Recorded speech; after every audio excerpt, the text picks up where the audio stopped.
घने जंगल और पहाड़ों के दरमियान एक झोंपड़ी थी, जहां एक खूबसूरत लड़की एला रहती थी, जो कि अपनी खूबसूरती में अपनी मिसाल अब थी। उसके बाल लंबे सुनहरे थे और उसके होंठ और गाल सुर्खी माइल थे। तितलियां उसकी दोस्त थीं। वो उसको दूर दराज से खूबसूरत और नायाब फूल इकट्ठे करके देती थी, जिससे वो डेकोरेशन पीसेस तैयार करती थी और अपनी माँ को दिखाया करती थी, जो कि उसके साथ रहती थी। वो ये डेकोरेशन पीसेस शहर जाकर बीच आया करती थी। एक दिन हमेशा की तरह एला की माँ इन डेकोरेशन पीसेस को शहर फरोख्त करने के लिए निकल गई। पीछे से एला बैरों के बाग की तरफ निकल गई और लाल खूबसूरत मीठे बेर तोड़ने लगी। अचानक वहां एक खूबसूरत बैरों की पर्री आई और एक टहनी पर बैठ गई। उसके चमकदार पर थे और उसने लाल रंग का चमक दमक वाला लिबास जेब तन कर रखा था। वो बड़े गौर से एला को बेर तोड़ते हुए देख रही थी। अचानक एला की नजर जब उस पर्री पर पड़ी तो वो बिल्कुल चौंक गई। माफ कीजिएगा, क्या मैं आपका नाम जान सकती हूँ? मैं फ्लोरा हूँ, इन बैरों की परी। तुम्हारा स्वागत है इधर। क्या मैं इनमें से कुछ पेड़ तोड़कर ले जा सकती हूँ? तुम ये बैर तोड़कर ले जा सकती हो। मेरी तरफ से इसे तोहफा समझो। ये बैर सिर्फ मजेदार ही नहीं, बल्कि ये जादुई बैर हैं। ये जंगल को किसी भी नुकसान से बचाते हैं। जैसे ही वो वहां से निकली, तेज आंधी और बारिश शुरू हो गई। इतने में उसकी मम्मी भी वापस घर पहुंच गई। वो इस खूबसूरत मौसम की मुनासबत से अपने और एला के लिए मजेदार चाउमीन तैयार कर रही थी। इतने में एला भी घर पहुंच गई। अम्मी, मौसम कितना प्यारा है। क्या मैं थोड़ी देर बाहर बारिश में एंजॉय कर आऊं? तुम जरा जाकर खिड़कियां और दरवाजे बंद कराओ। बाहर मौसम बहुत तूफानी है। बारिश में बाहर न निकलना, क्योंकि बारिश के बुलबुलों के अंदर गॉबलिन्स खेल रहे होते हैं, जो कि हमें दिखाई तो नहीं देते, लेकिन ये बहुत शरीर होते हैं।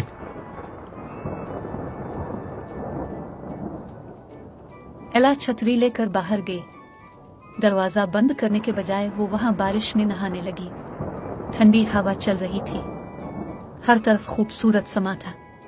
बारिश में बनते रंग बिरंगे बुलबुले बहुत प्यारे लग रहे थे।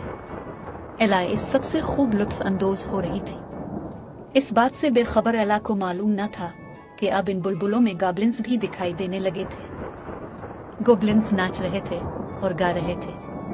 गरज ये कि वो भी बारिश में खुश हो रहे थे। ग्रेबल ग्रेबल, वो देखो इंसान,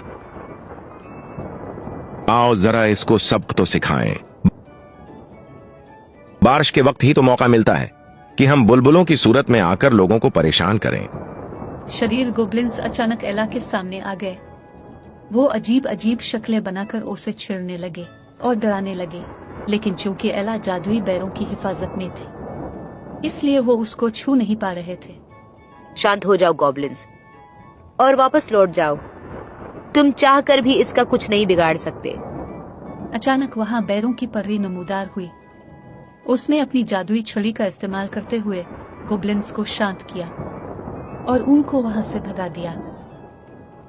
परी ने एला को बताया कि बारिश के होते ही गोबलिन्स जोहर से बाहर आ जाते हैं। वो खुद को नन्हे गोबलिन्स में तब्दील करके इन बारिश के बुलबुलों में छुप जाते हैं और फिर बारिश में खेलने वाले इंसानों को अपने साथ उठाकर अपनी दुनिया में ले जाते हैं,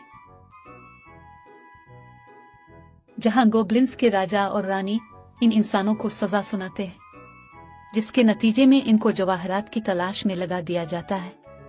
फिर वो लोग कहाँ जाते हैं किसी को भी मालूम ना हो सका।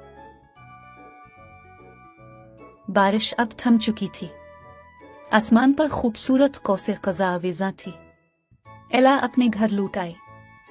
फिर उन्होंने मजेदार चाउमीन का लुत्फ उठाया। एला के दिल में अब ये राज पोशीदा था।